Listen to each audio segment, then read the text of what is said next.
In the dawn of this new atomic age, the world is draped in an iron curtain. Peace, we are told, rests on a knife's edge, on the grim mathematics of deterrence. Our nation's shield is its long-range strategic air arm, but the distances to any potential foe are truly vast. Thousands of miles over unforgiving oceans and frozen wastes. Our largest bombers, the silver guardians of the sky, must fly far beyond the reach of their protective fighter escorts. They fly alone, vulnerable to the new breed of enemy jet interceptors. How then to get eyes on the target? How to deliver a strike and survive? The problem is range. The challenge is defense. From the minds of our top engineers comes a solution. An idea so bold, so audacious, it seems plucked from the pages of science fiction. What if the bomber no longer had to fly alone? What if the protector, the swift, sharp-eyed reconnaissance jet, could be carried with it? Not just escorted, but attached, taken into the heart of hostile territory, released like an eagle from its nest, and then retrieved. Recovered in midair, pulled back into the safety of its mother ship. A flying trapeze operating at 30,000 feet. A strategic Parasite. This is the story of that gamble. A top-secret endeavor to create a fighter Convair, to combine the colossal endurance of our greatest bomber with the speed and agility of a jet. A project to give our long reach a set of claws. Modern requirements for a combined long-range, high-speed reconnaissance system resulted in the initiation of Project MX-1602. The ultimate goal of this project is to provide a means of combining the high performance of an RF-84F with a long-range capability of an RB-36 for bomb damage assessment missions. Consolidated Vultee Aircraft Corporation, Fort Worth, Texas, in coordination with Weapons Systems Division, WADC, designed for use in the RB-36, a mechanism which would carry, release, and retrieve the Parasite airplane. With this arrangement, the Parasite could be transported to the enemy zone, where it would be released for the reconnaissance mission. After completing its mission, the Parasite would be retrieved by the B-36 and carried back to the home base.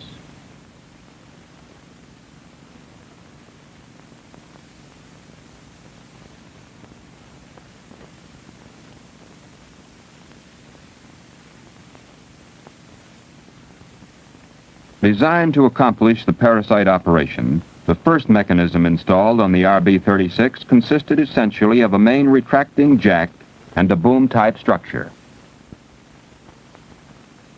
Located near the end of the boom is a drogue which will receive the probe attached to the Parasite aircraft. In the air, the Parasite is retrieved by extending the trapeze and lowering the boom so that the fighter can engage its nose probe with the drogue receiver. This arrangement allows the Parasite to remain as far from the carrier as possible during the critical period of initial hook-on.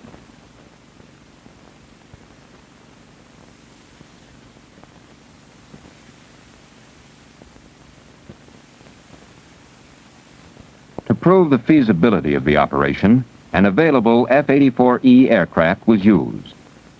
A probe installed on the nose of the Parasite is used to engage the drogue on the end of the boom. The probe is locked into place by the operation of two spring-loaded latches. The Parasite can be released by retracting these latches and allowing the drag load of the F-84 to withdraw it from the drogue.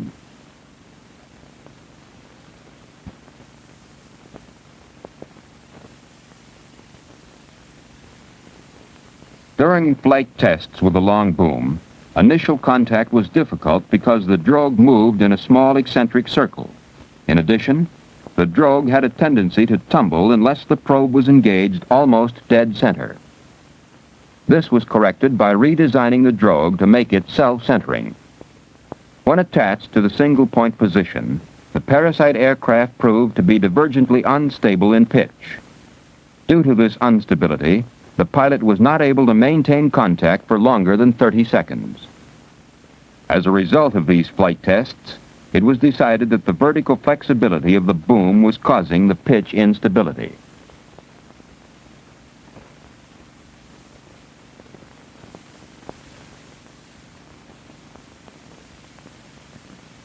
In an attempt to eliminate this instability, the boom was shortened to reduce its flexibility. This change necessitated the installation of an additional probe just forward of the Parasite canopy to accommodate the short boom. Flight tests with this configuration did not indicate any appreciable improvement in the instability problem.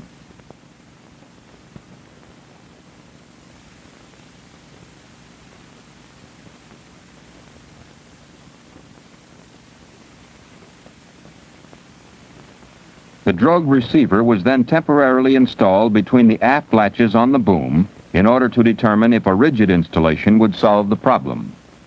At this location, hydraulic pressure could be maintained on the trapeze to provide almost infinite vertical stiffness. With this configuration, the Parasite was stable during single-point contact. These flight tests demonstrated that pitch instability could be eliminated provided the vertical stiffness of the boom could be adequately increased.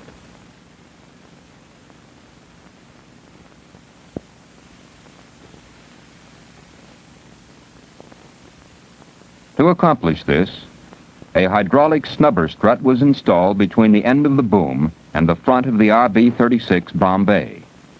The snubber strut prevents sudden changes in the position of the boom, but does not hinder slow motions which occur during retraction or extension.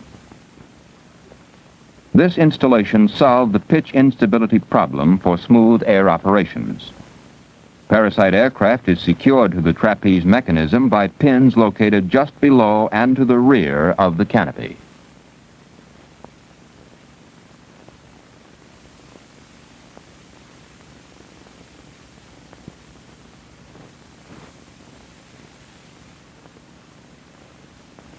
For a normal air launch operation, the pilot of the Parasite disengages his aft pins by operating one of the levers mounted on the instrument panel.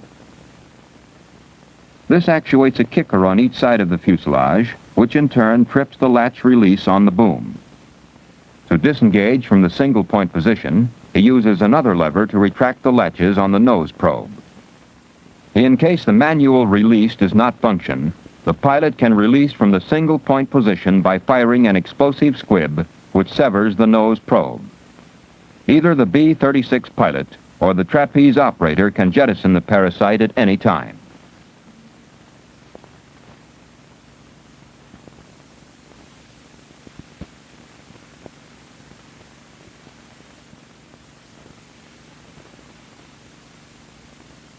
The two aircraft can take off separately and make an aerial hookup, or the Parasite can be loaded into the B-36 on the ground.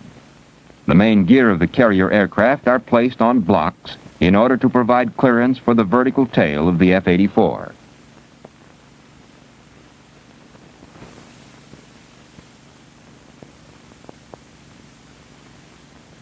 Loaded on a dolly, the Parasite can be rolled into position under the trapeze and the nose probe engaged. Then, the trapeze will be lowered until the aft latches engage the pins on the F-84. At this time, the aircraft is ready for retraction into the bomb bay of the B-36.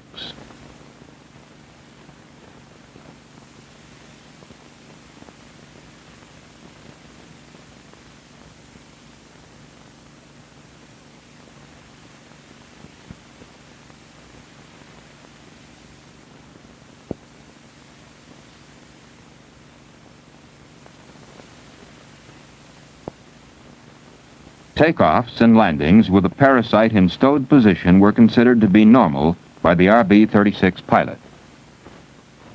The Parasite must be placed in the extended position prior to the raising or lowering of the main gear of the carrier aircraft. This is necessary to prevent damage to the wings of the F-84. After the gear has been retracted, the Parasite is raised into stowed position, which is the normal cruise configuration.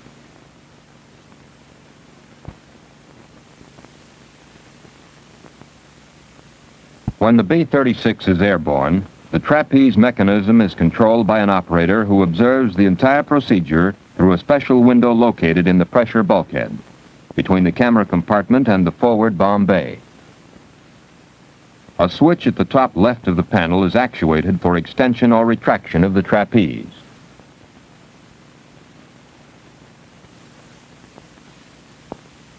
The center switch applies hydraulic pressure to maintain the trapeze in the extended position. The switch at the bottom is used for raising or lowering the boom for retrieving or launching of the F-84. As the trapeze operator makes preparations for launching, the pilot, assisted by a crew member, leaves the camera compartment and enters the Parasite aircraft. The F-84 pilot advises the trapeze operator by radio when he is ready for the trapeze to be extended. At this point, the operator actuates the extension switch, which also unlatches the trapeze from the stowed position. During the flight tests, radio contact was maintained at all times between the F-84E, the trapeze operator, and the RB-36 pilot.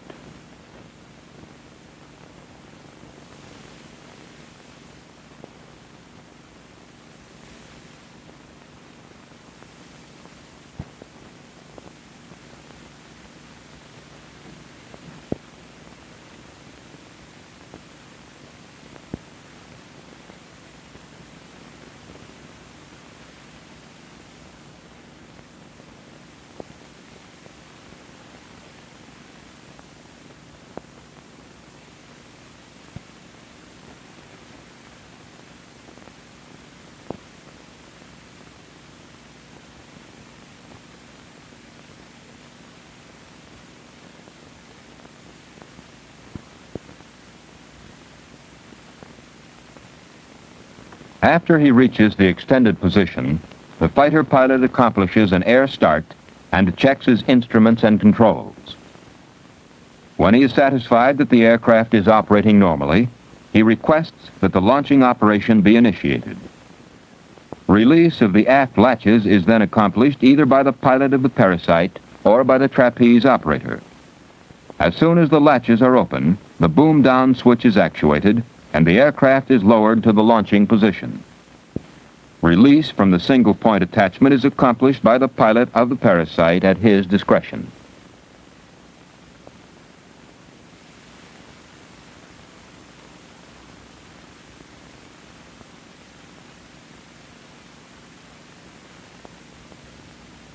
To perform the retrieving operation, the F-84 pilot lines the probe up with the drogue on the boom.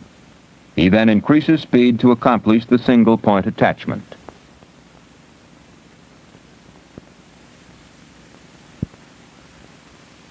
After the initial hook-on has been made, the trapeze operator actuates the boom-up switch, which raises the Parasite to a point where the aft latches are engaged.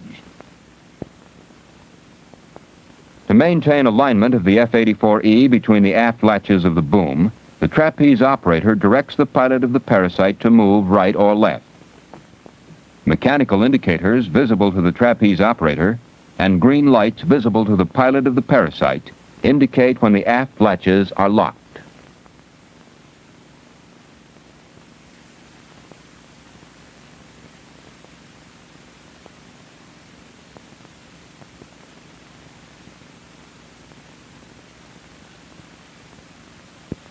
Several release and retrieve operations were completed to evaluate this critical phase of the Parasite program.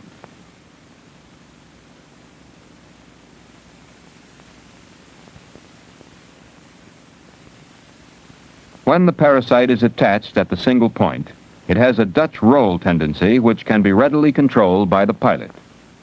A rate-type damper installed in the yaw and roll axes of the control system aids in reducing the Dutch roll tendency.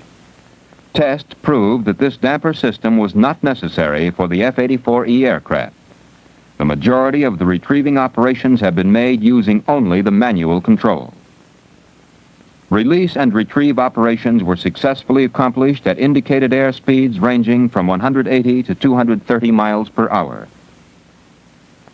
The pilot of the F-84E during these flight tests was Major C.E. Anderson of the WADC Flight Test Division.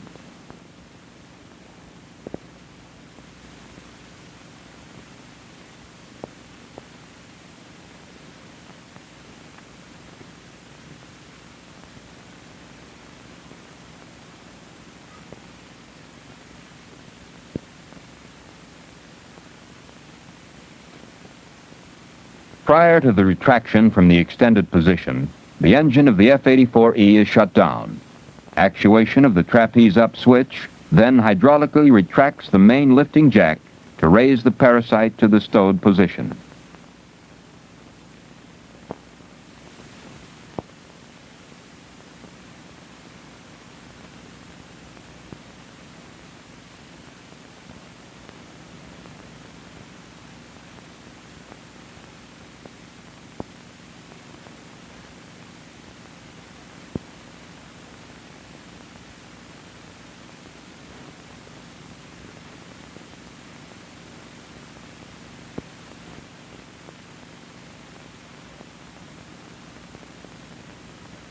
In this position, the pilot of the F-84 opens the canopy and steps out onto a catwalk in the bomb bay of the RB-36.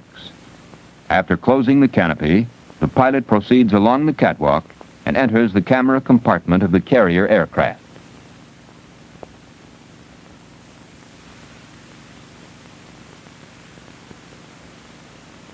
In order to extend the gear of the carrier aircraft prior to landing, the Parasite must be lowered to the extended position.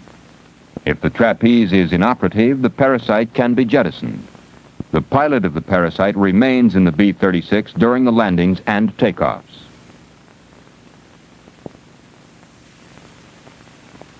These flight tests have demonstrated that the Parasite operation can be accomplished with a straight wing fighter under favorable conditions. Additional tests will include operation at night in turbulent air and with a swept-wing Parasite. Since the RF-84F is not available, Consolidated Vultee Aircraft, in conjunction with Republic Aviation Corporation, is currently modifying a swept-wing YF-84F to a Parasite configuration. Flights with this aircraft are scheduled for the fall of 1952 for the purpose of evaluating the low-speed characteristics of a swept-wing F-84 during Parasite operation. Flight tests of Project MX-1602 have indicated that the production RB-36 RF-84F combination will provide the United States Air Force with a long-range reconnaissance capability utilizing the high-speed performance of the RF-84F to maximize survival over enemy territory.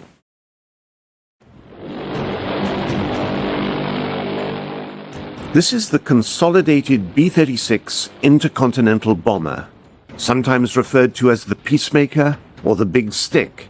It was the largest conventional warplane ever built. It had tremendous range and a great payload. With its 6 piston engines turning, and later 4 more jets burning, the B-36 for many years projected America's military might. It was a monstrous airplane. It had 6 engines, and they were pusher props. Now later on they hung jet pods on the ends of the wing, but the early models were all piston engines, pushers. It was a huge airplane, and it was designed then to carry atomic weapons.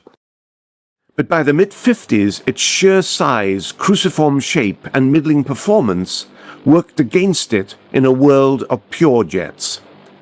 However, in its heyday, the 36 was the very pinnacle of successful giantism. Rather surprising given that a decade and a half earlier, the United States had all but abandoned the idea of operating massive aircraft known as XBLRs, or the Experimental Bomber Long Range. The first attempt, the XBLR-1, resulted in the Boeing XB-15. This was an ambitious and useful experiment that demonstrated the importance of 4-engined bombers. The XB-15 carried a crew of 10. However, its 150-foot wingspan proved too large for practical use.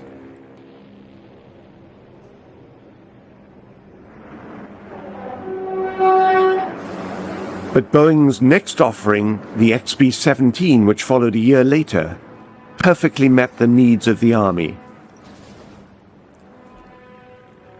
Despite the Army Air Force's decision not to proceed with the XB-15, the political mood in 1938 was undergoing a sea change.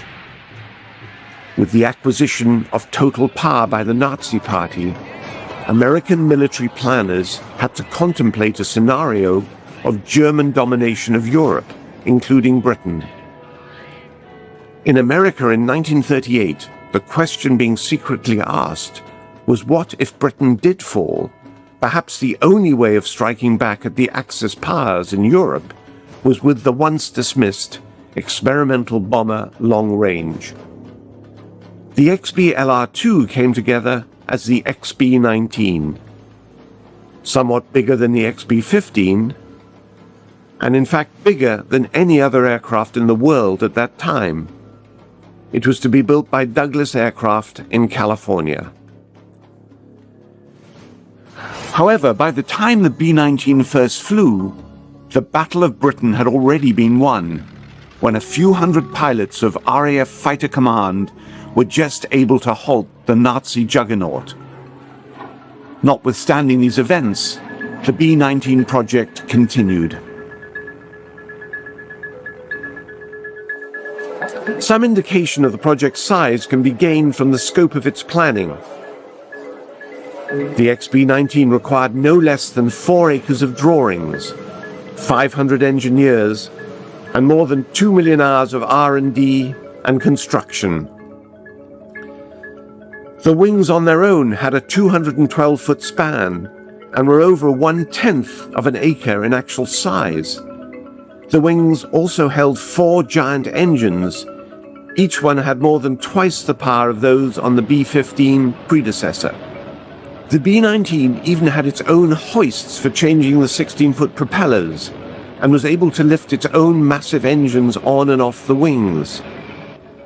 Each wing contained a lighted passageway enabling crew to reach the engines in flight.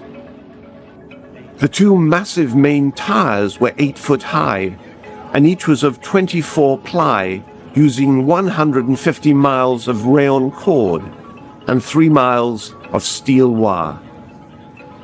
All of the flying control surfaces were so large that they could only be operated via power-assisted devices. The rudder alone took up an area of 237 square feet of movable surface.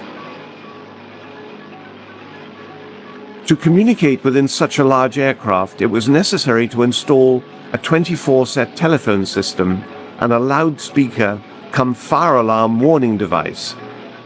And to enable missions of up to 3 days and accommodate at least 13 crew, it was necessary to have a galley, a wardroom, as well as a bunk room.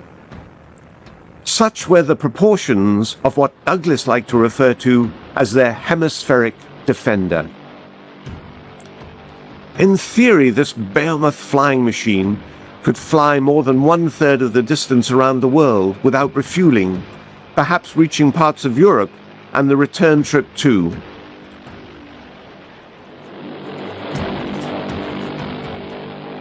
On June 27, 1941, the B-19 made its first flight from Douglas Aircraft in Santa Monica to March Air Force Base. Despite various suggestions to the local press at the time, the B-19 was really a proof-of-concept aircraft to explore what could be learnt about building giant aircraft. The B-19 also presented the same problems and lengthy delays as Boeing had endured with its 4-year development of the B-15. Knowing that many of the lessons recently learnt were already becoming obsolete, Douglas suggested that the B-19 be abandoned. However, the Army remained firm that the XB-LR-2 would be delivered. In fact, the Douglas Company's view may have been quite sound, as the war had necessitated that the 2 prototype long-range bombers be ordered 6 months before the B-19 ever flew. The Northrop B-35 and its competitor, the enormous consolidated B-36, would use whatever data could be migrated from Douglas. In fact, the B-35's design was a totally different concept, relying upon advanced flying wing aerodynamics to gain maximum range, an idea that was far ahead of its time. Nevertheless, it was the consolidated XB-36 which the Air Force adopted. It was a symbol of pure 1940s giantism, and likely would have benefited from some of the ideas incorporated in the B-19. However, it was a virtual flying gas tank, carrying with it all the fuel it needed for a there-and-back European mission. The Second World War had come and gone before Consolidated's giant reached production, and as Britain did not fall to Germany, the 36's absence had no impact on the conflict, although its presence became critical in the Cold War that followed. It was during this potentially cataclysmic test that America's Peacemaker really came of age. The newly formed Strategic Air Command under General Curtis LeMay would regularly fly to far distant territories just to demonstrate its enormous reach. It was all a very effective show of force, although by the mid-50s, one that was starting to be questioned. The airplane flew like a glider. It was easy to fly. Anybody could have flown it with 5 hours of stick time. It was a beautiful airplane. It's good that they never had to fly military missions, even with the 4 jet engines which were placed on later. The success of an earlier Strategic Air Command gamble with the B-47 Stratojet medium bomber demonstrated the need for a faster swept-wing, all-jet-power heavy bomber. Yet Consolidated felt they could still provide a ready answer. The B-60 arrived after a standard 36 fuselage was married to swept wings and tail surfaces. It was propelled by 8 turbojet engines. The concept would have been economical, but advances in in-flight refueling made it no longer necessary for massive fuel loads to be carried. The age of giantism was coming to an end. Strategic Air Command wanted a smaller, faster and more sophisticated heavy bomber, and Boeing's B-52 Stratofortress fitted the bill. And in terms of years of service for dollars spent, the B-52 was able to adapt and evolve in a way Convair's Big Stick never could. Still, credit where it's due. The B-36 was for a number of years America's sole intercontinental bomber and served as an effective deterrent, appropriately earning the type its other nickname, the Peacemaker. During the early 1900s, as America began to emerge as a global power, Roosevelt delivered a prophetic statement on international diplomacy, advising to speak softly but wield a formidable presence. 50 years later, amid the United States' role as the foremost defender against communism, its formidable tool was undoubtedly the Convair B-36, a long-range bomber. Although this immense aircraft served predominantly throughout the 1950s, its origins can be traced back to before America's entry into the Second World War. The B-36 earned itself the unofficial title of Peacemaker. By 1941, the United States Army Air Force had 2 effective heavy bombers in its arsenal. One was the renowned B-17, crafted by the Boeing Company. This exceptional 4-engine aircraft played a crucial role throughout the war, with later heavily armed versions aptly dubbed the Flying Fortresses.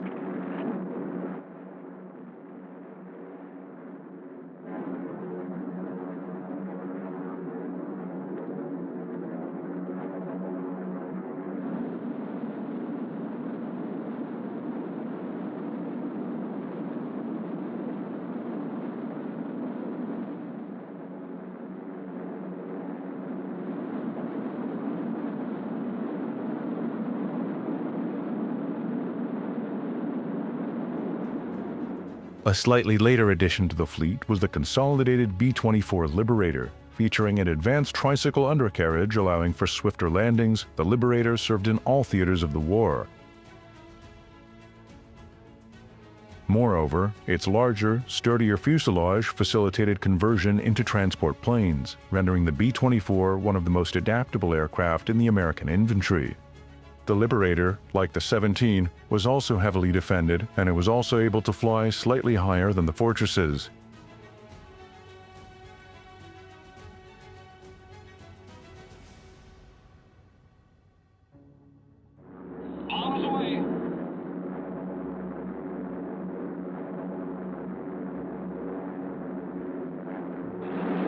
However, more significantly, it boasted extended range, making it frequently utilized for maritime patrol missions, covering then what were considered significant distances solely on internal fuel.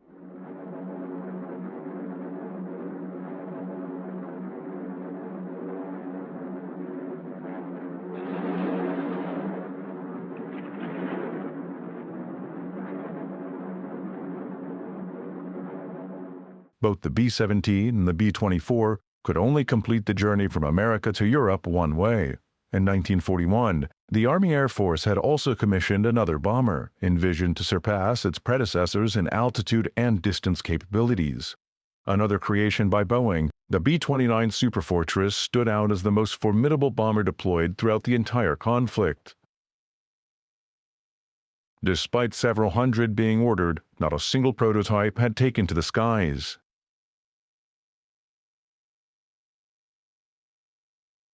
As a secondary contingency plan, in the case of any setbacks with the B-29, the consolidated B-32 Dominator was proposed.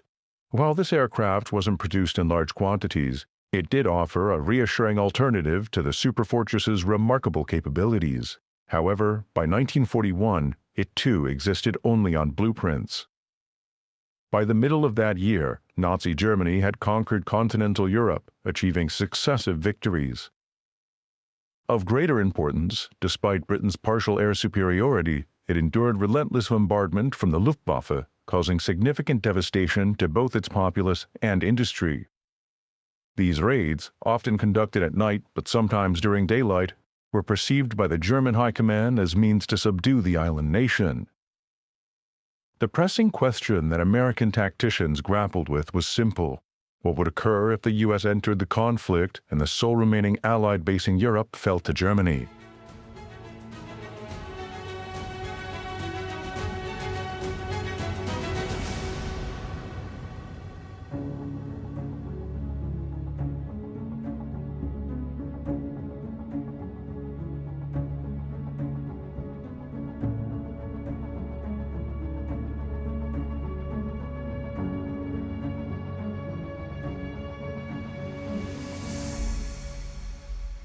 One option American strategists explored was the development of an aircraft with such extraordinary range that it could take off from bases on the American East Coast, cross the entire expanse of the Atlantic to deliver its payload, and then return to continental America without the need for refueling or fighter escort.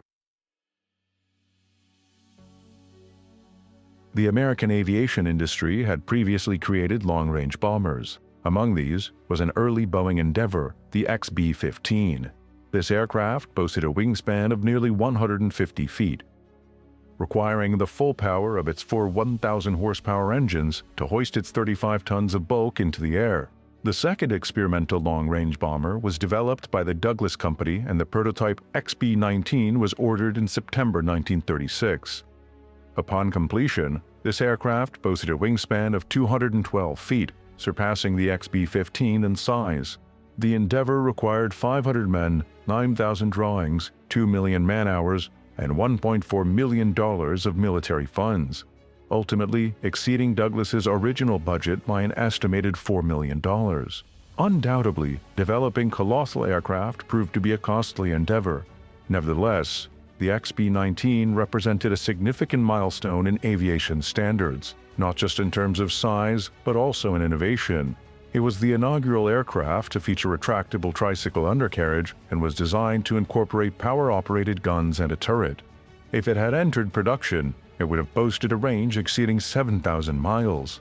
The insights gleaned from the XB-15 and XB-19 projects, coupled with the recognition of deficiencies in the aircraft inventory of the early 1940s and the looming prospect of waging a European war from the American shores, prompted the American Defense Department to address the challenge of producing an ultra-long-range heavy bomber capable of making a round trip across the Atlantic. To tackle this, it solicited designs from Northrop and Consolidated. The Northrop design was notably unconventional. The premise behind it was that eliminating the drag effect of the fuselage and tailplane could significantly enhance range.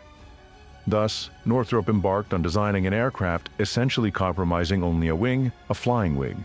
Consequently, on October 25, 1941, an order was placed for 2 XB-35 experimental bombers.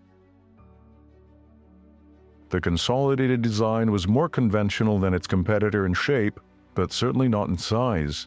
Featuring an expansive wing area of just under 5,000 square feet, the B-36 necessitated no fewer than 6 engines positioned at the rear of the wing to propel its colossal 163-foot fuselage through the air.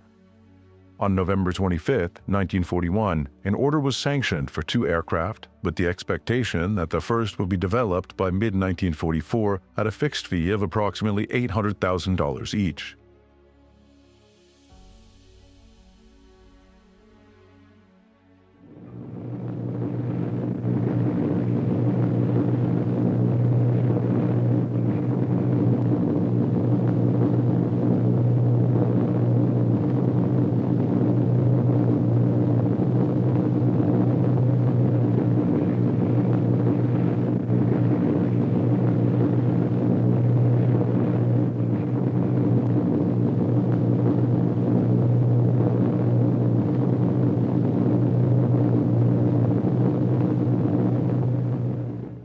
However, the much-needed bomber bases in Britain remained available to the Army Air Force, allowing the standard B-17 and B-24 heavy bombers to commence attacks on enemy targets from 1942 onward.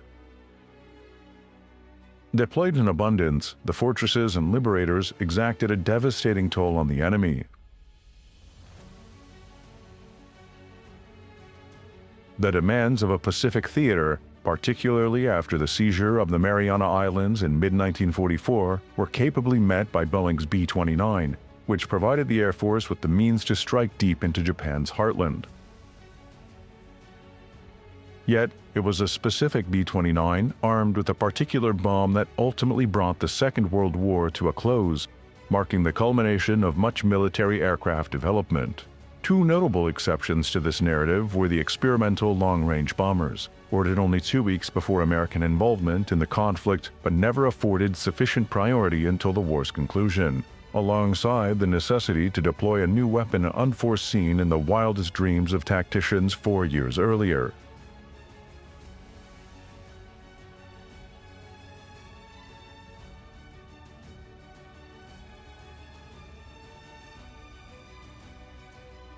The inaugural Northrop B-35 was actually assembled in an open environment and finalized in June 1946.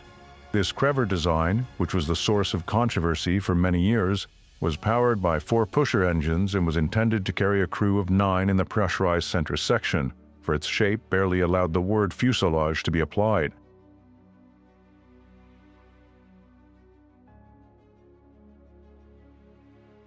Despite its innovative design, which featured flaperons on the end of each wing instead of a conventional tailplane, the radical new shape of the flying wing was never able to completely overcome stability issues. Nevertheless, the flying wing stands as one of the most ingenious aviation concepts in history. The first XB-36 was rolled out of the experimental hangar just 6 days after Japan surrendered. However, it wasn't until August 1946, nearly 5 years after it was ordered, that the Peacemaker was ready for flight.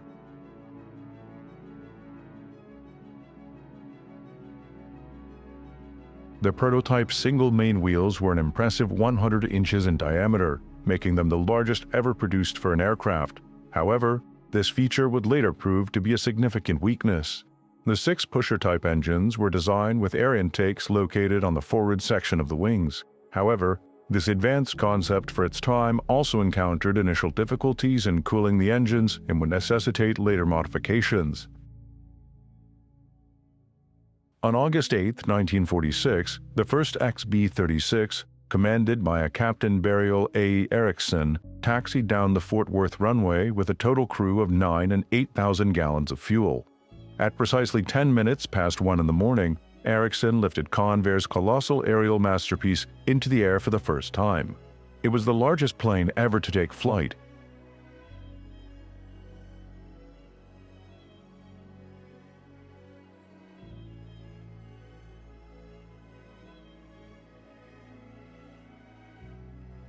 The flight lasted no more than 37 minutes, during which the undercarriage remained in the wheels-down position as a safety precaution. Erickson's crew, on this occasion and many subsequent ones, subjected the giant aircraft to rigorous testing, swiftly identifying the challenges inherent in its immense size. One of the most significant challenges was the vibration generated by the immense engines spaced out across the wide expanse of the wing. Cooling, particularly at high altitudes, presented another issue. It was evident that the numerous areas would require substantial attention.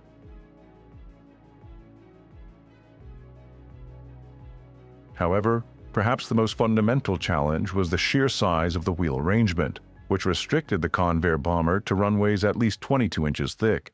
Given that only 3 such runways existed anywhere in America, it was clear that a solution needed to be found swiftly.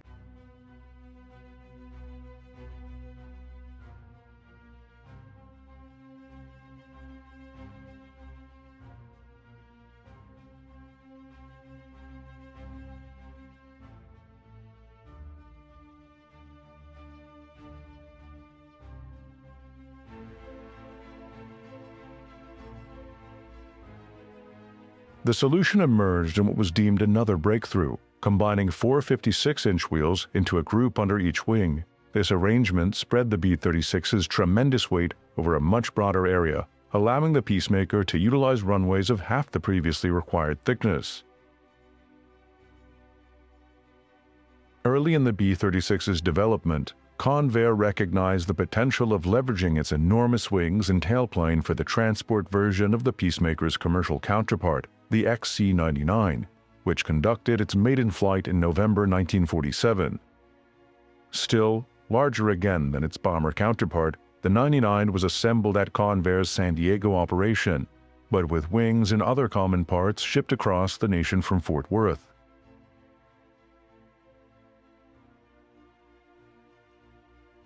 Here at Lindenberg Field, the aircraft that had now earned the title of the world's largest was now poised to showcase the potential that would later inspire the development of mammoth transport and airplane concepts in decades to come.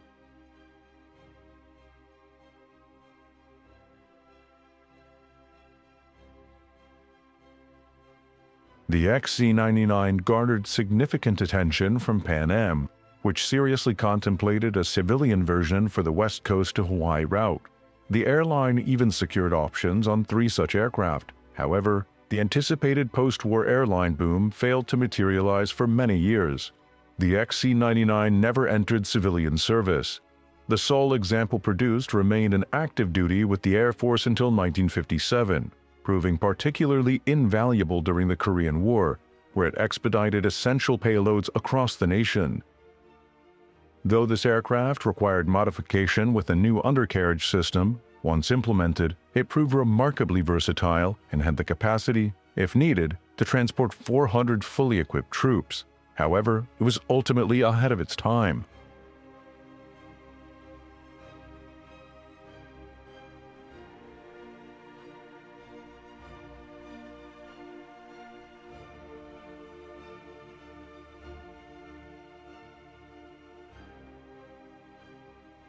Despite the XC-99's intriguing potential, Convair's primary focus remained on the extra-long-range bomber concept. Throughout the late 1940s, Convair continued to refine and develop the B-36, underscoring its unparalleled ability to strike virtually any target worldwide and return to base in America. Long range would require many hours of physical endurance for the crew, and therefore inside the 36's massive fuselage, adequate provisions were made for sleeping quarters and a galley, complete with a 2-burner stove.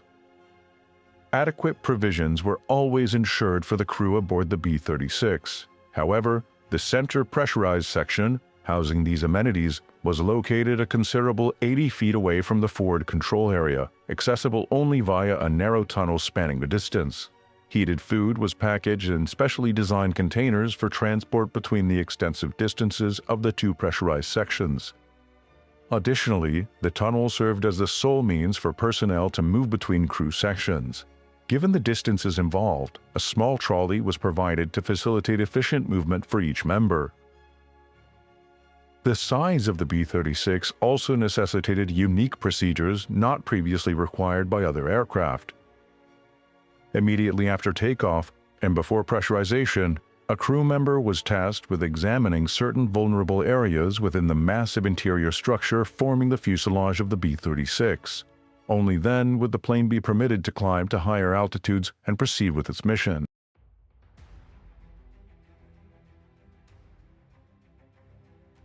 Numerous other challenges stemming from the sheer size of the B-36 also surfaced. There was a pressing question regarding how to service each of the massive aircraft, which was so large that special outdoor hangars had to be constructed to provide access to only the essential parts. Despite successful resolutions to the problem of engine vibration and cooling, there were undoubtedly serious concerns about the viability of the B-36 compared to other alternatives.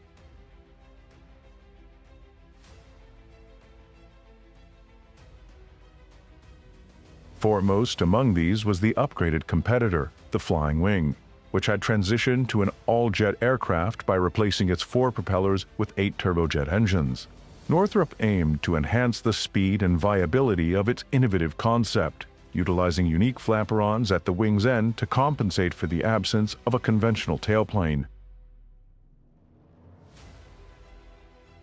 Another, more conventional competitor to the B-36 emerged from the past, the Boeing B-50.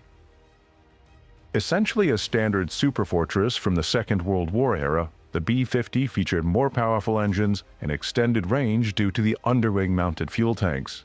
This range was enhanced yet again by Boeing's successful development of aerial in-flight refueling. Thus, the Air Force had at its disposal a proven aircraft combination capable of flying the same range as the B-36, but without encountering the challenges of its immense size. By the late 1940s, due to these advancements, the future of the B-36 appeared increasingly bleak. Its salvation came through 2 significant developments. The first, poetically enough, was provided by Consolidated's long-term competitor. Boeing developed a successful medium-range bomber entirely powered by jets, leveraging captured German technology that demonstrated the advantages of a swept-back wing. The Boeing B-47 featured a wing not only swept but also remarkably flexible, capable of moving within an arc of 17 feet. To maintain a thin wing profile, the 6 engines had to be mounted in pods suspended from below. The outer pods each contained 1 engine, while the inboard pods each housed 2 engines suspended several feet below the wing's surface. Engineers from both companies collaborated to attach this equipment to the outmost wing of Boeing's aircraft.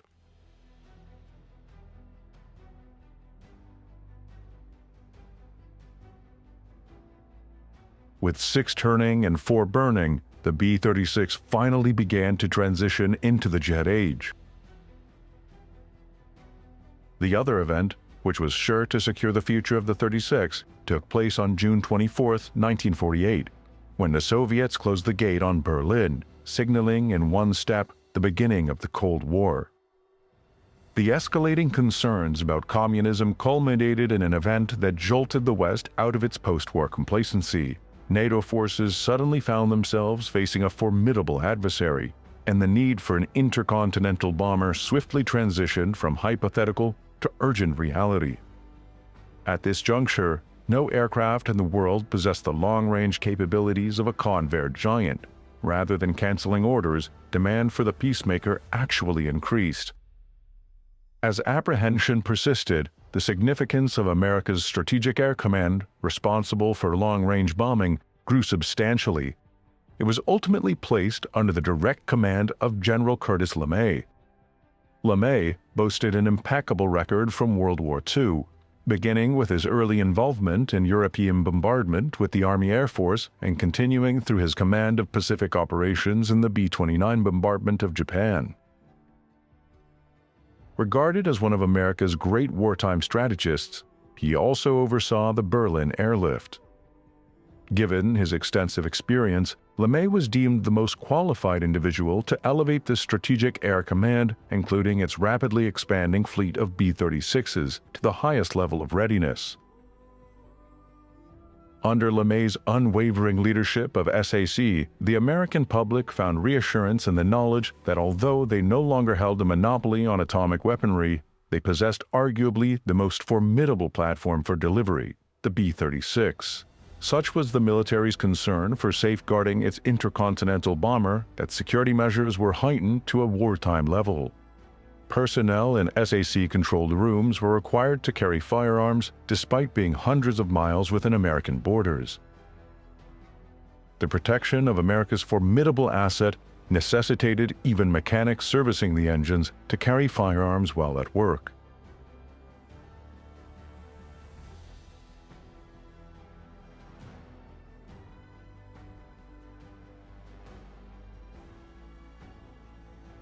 Exercises were conducted at an increasingly intense pace, around the clock and in all-weather conditions under LeMay's leadership. Out, this is engineer. Engineer's checklist complete. Ready for takeoff. Over. Pilot checklist complete. Ready for takeoff. Roger, give me 100% on the jet. Roger. Jet's coming up. Engineer, give me full power. Full power coming on. Jet's 100%. Tailpod temp okay. Takeoff power is set. Everything's stabilized. Engineer ready for takeoff. Roger. Carswell Tower, Air Force 653, ready for takeoff. Air Force 653, Carswell Tower, roger, clear to roll. Roger, 653, rolling. Here we go.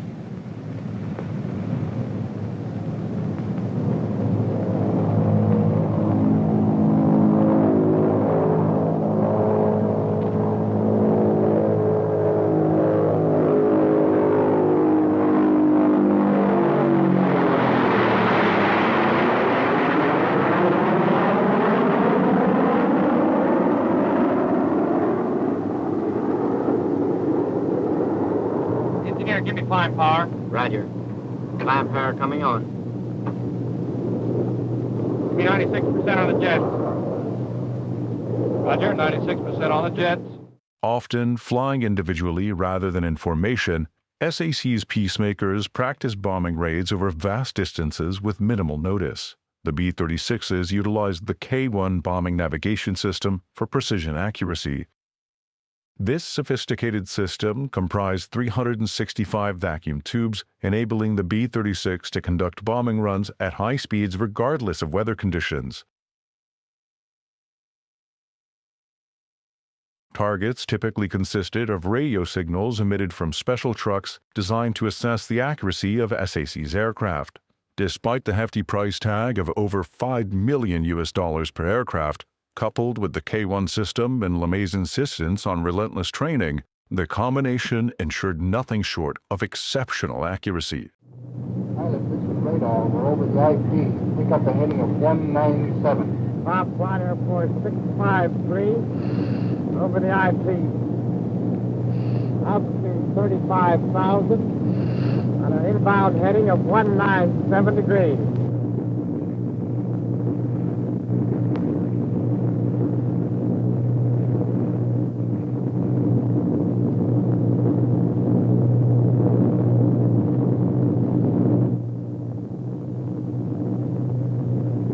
Flight Air Force 653, 30 seconds to go. The bomb's away.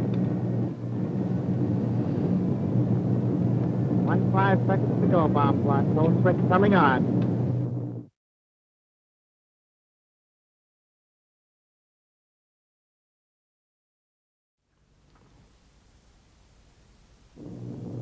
Bombs away.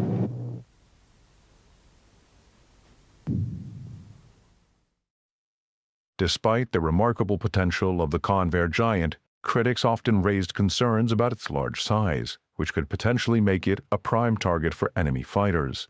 Even before the first B-36 took flight, the Air Force ordered a unique auxiliary, the McDonnell Goblin, intended as a Parasite fighter to be carried within the B-36.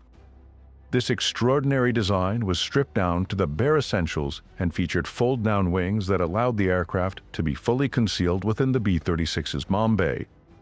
While it was never actually deployed with the Peacemaker, its flight controls were operated from a B-29 mothership, and flight trials began in 1948.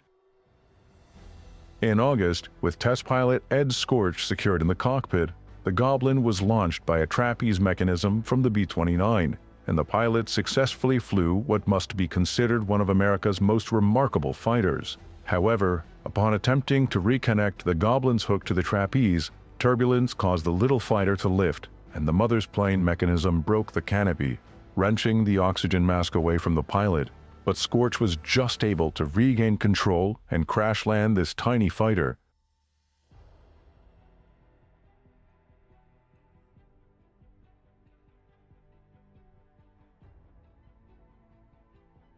This setback did not stop development. The second and only other Goblin produced continued its assigned task. Eventually, on October 14, 1948, a successful hookup was achieved, and the Goblin was pulled up into the B-29's belly. However, despite the bold concept, the bomber-fighter Parasite combination was never adopted, as it seemed to pose as many problems as it attempted to solve.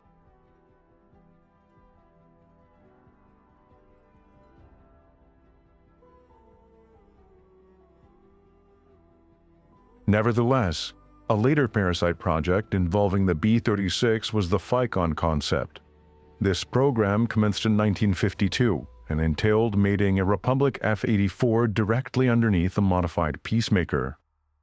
Unlike the previous concept, there was no intention of fully enclosing the F-84 within the mothercraft.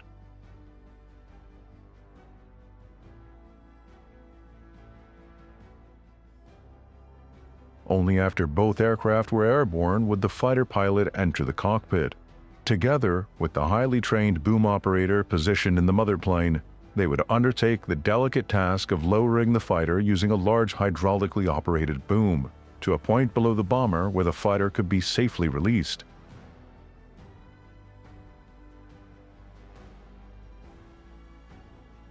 This operation proved remarkably successful, and although the recoupling process demanded great skill, it was eventually perfected to a fine art.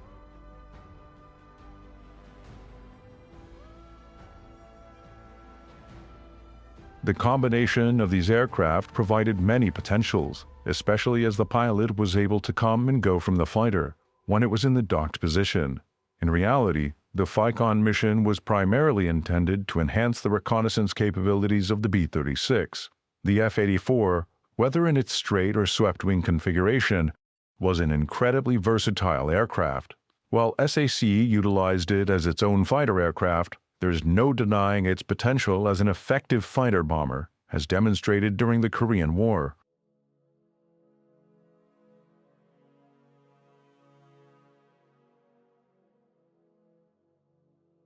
Given SAC's ability to transport such versatile aircraft thousands of miles to the very edge of enemy territory, coupled with the simultaneous development of small, compact nuclear weapons, it's conceivable that SAC could have employed its FICON combination in a bomber role.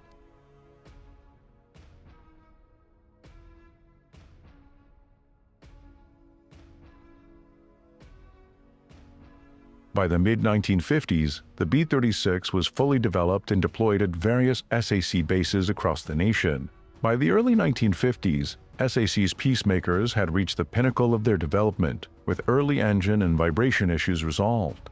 With the support of jet power and modifications such as the new quick-action bomb bay door, the B-36 personified the ultimate intercontinental atomic bomber of the era.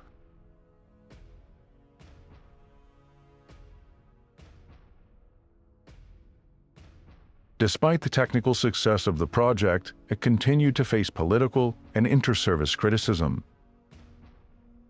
As early as 1949, there was an investigation into the political influences surrounding the B-36 that would ultimately yielded no significant outcomes. However, the Navy's resentment toward the Peacemaker was more pronounced and perhaps more justified. The cancellation of its promised 65,000-ton supercarrier, which was intended to deliver atomic attacks on potential Soviet industrial centers, was partly attributed to the Air Force's insistence that the B-36 represented a more flexible deterrent strategy rather than the eggs-in-one-basket philosophy of a carrier. Equally significant was the SAC's assertion that it could operate just as effectively from the edge of enemy territory under conditions that would be unattainable for naval aviation.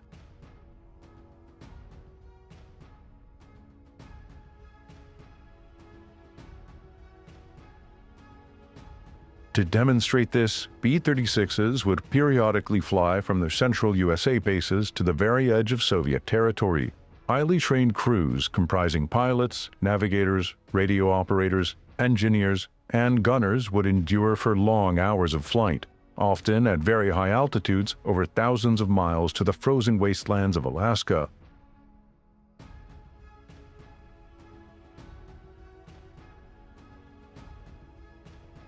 These men understood that once in the Arctic region, should their aircraft fail and crash land, as some did, there would be minimal chance of survival in the sub-zero and uninhabited wilderness.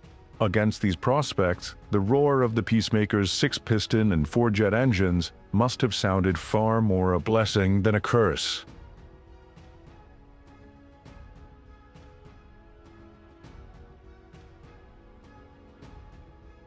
The Navy's criticism of the Peacemakers persisted, reaching a point where they formally requested the Air Force to allow them to test its defensive capabilities against Navy fighters. Outwardly, the B-36 appeared to have minimal defensive armament. However, hidden beneath sliding panels, it concealed 6 remotely controlled turrets, each equipped with 2 20mm cannons. These turrets could be raised hydraulically as needed. When used in conjunction with the forward nose turret and radar-controlled rear turret, the B-36 boasted a total of 16 cannons, covering every approach within a range of over half a mile. This made the Peacemaker the most heavily defended aircraft in aviation history.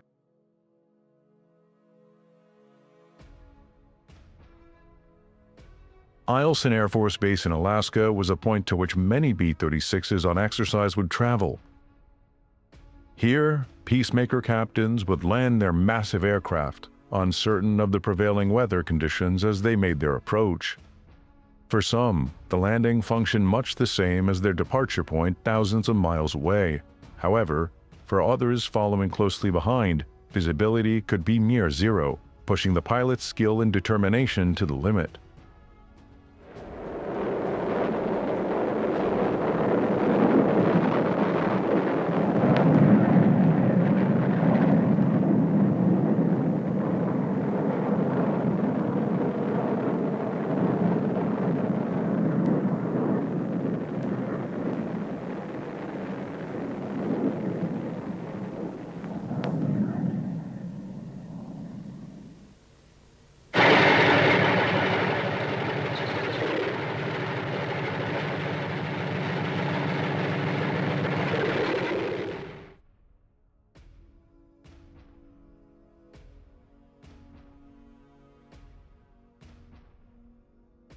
Even in this environment, where weather conditions offered as much protection for grounded aircraft as they posed risks for those in the air, anti-aircraft protection remained abundant.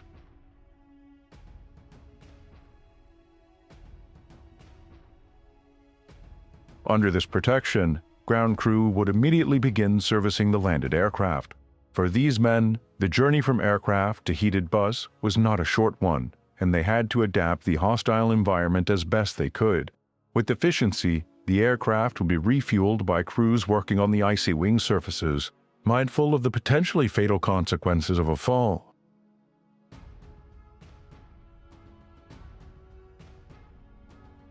With padded clothes and gloved hands, these ground crews took perhaps a difference, but nonetheless, a real risk as those who flew. With time always passing, each engine would be assigned its own crew member to conduct necessary checks before inclement weather set in.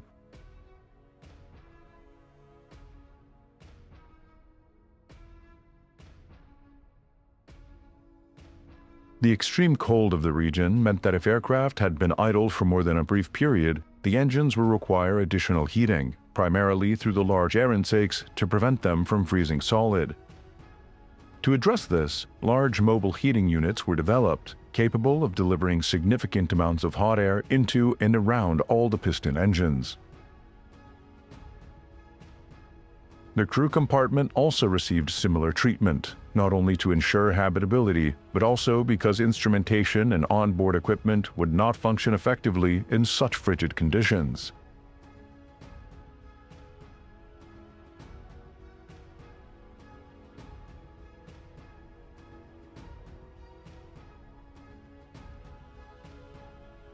Refueled and ready for departure, the B-36s would once again brave the cold Arctic sky on their journey southward, leaving the area to its natural inhabitants. However, the primary purpose of these exercises was to demonstrate that from Alaskan bases, it would be just as feasible to turn northwest towards Soviet territory and deliver the devastating cargo for which the B-36 was developed.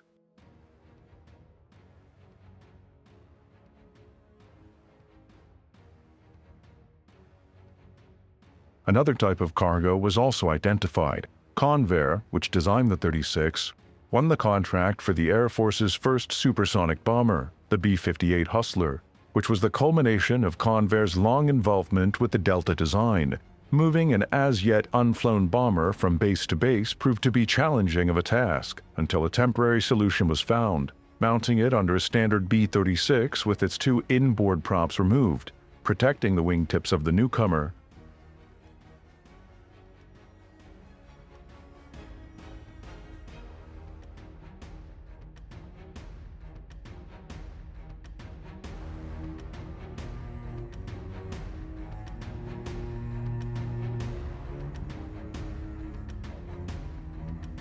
This image perhaps symbolizes, above all else, the contrast between two generations of aircraft. In less than a decade, the pursuit of a faster bomber aircraft had radically altered their shape and size, to the extent that tomorrow's medium bomber could fit snugly beneath yesterday's heavy bomber.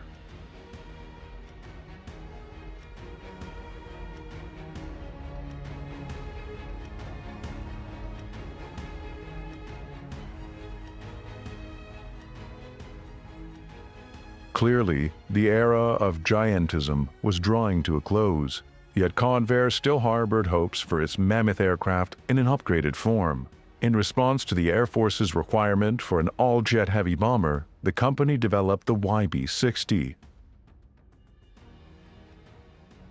Hopes were high at Fort Worth in April 1952 when the YB-60 made its first public debut. Continuation of the production line would secure the jobs of thousands of staff and subcontractors, bringing added prosperity to the city that had produced the world's largest bomber.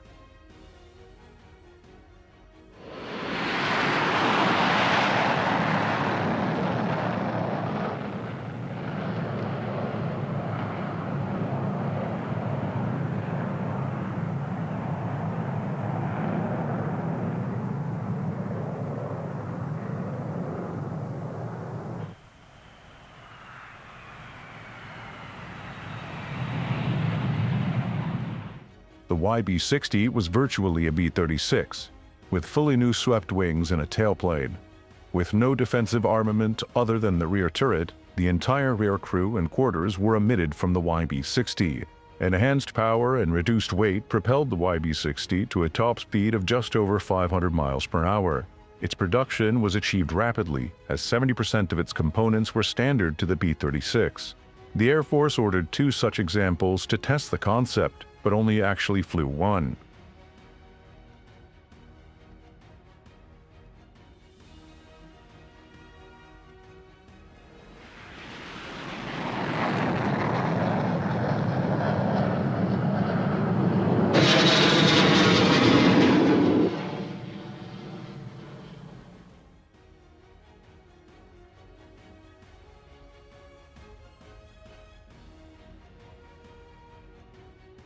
On August 14, 1954, at a ceremony at Convair's production line in Fort Worth, the last B-36 was handed over to the Air Force.